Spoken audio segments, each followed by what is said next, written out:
Hi everyone, welcome back. Today we are going to break down faster RCNN, one of the most important object detection models in deep learning. We'll go through how it works, why it's so powerful, and where it's used. Let's get started. Before we dive into faster RCNN, let's quickly talk about object detection and how it's different from other computer vision tasks. In image classification, we just assign a label to the whole image. But what if there are multiple objects? That's where object detection comes in. Okay, first thing first, what is object detection? Imagine you have a picture instead of just saying it's a dog, which is image classification.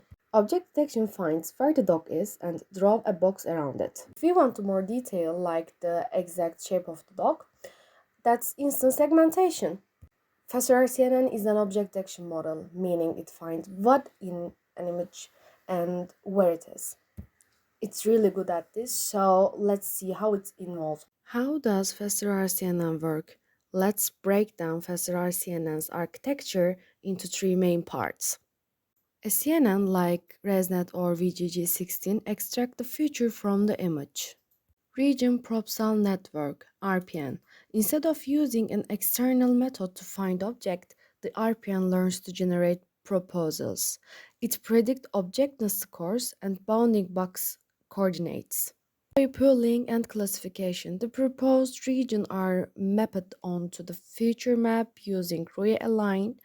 A fully connected network classifies the object and adjusts their bounding boxes.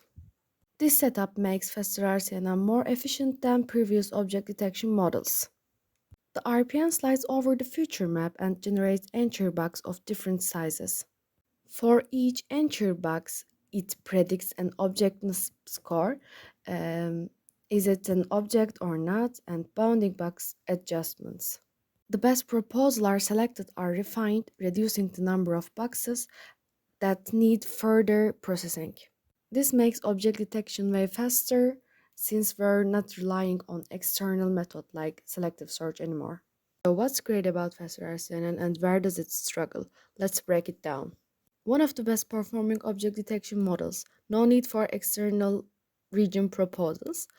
You can swap out different CNN architectures. Since it has two stages, it's slower than model like Yoland SSD, needs a strong GPU to run efficiently. So, if you want high accuracy, faster RCNN is a great choice, but if your speed is your priority, YOLO or SSD might be a better fit. Where do we actually use faster RCNN? It's great for cases where accuracy is more important than speed, like self-driving cars, medical imaging, surveillance systems, retail, and inventory management. Basically, whenever you need price object detection, faster RCNN is a strong choice. And that's a wrap. We just explore how the faster RCNN change object detection and why it's still one of the best models today. But I want to hear from you. Would you use faster RCNN for your project, or do you prefer YOLO for real-time detection? Let me know in the comments. And of course, don't forget to like, share, and subscribe for more deep learning content. See you in the next video.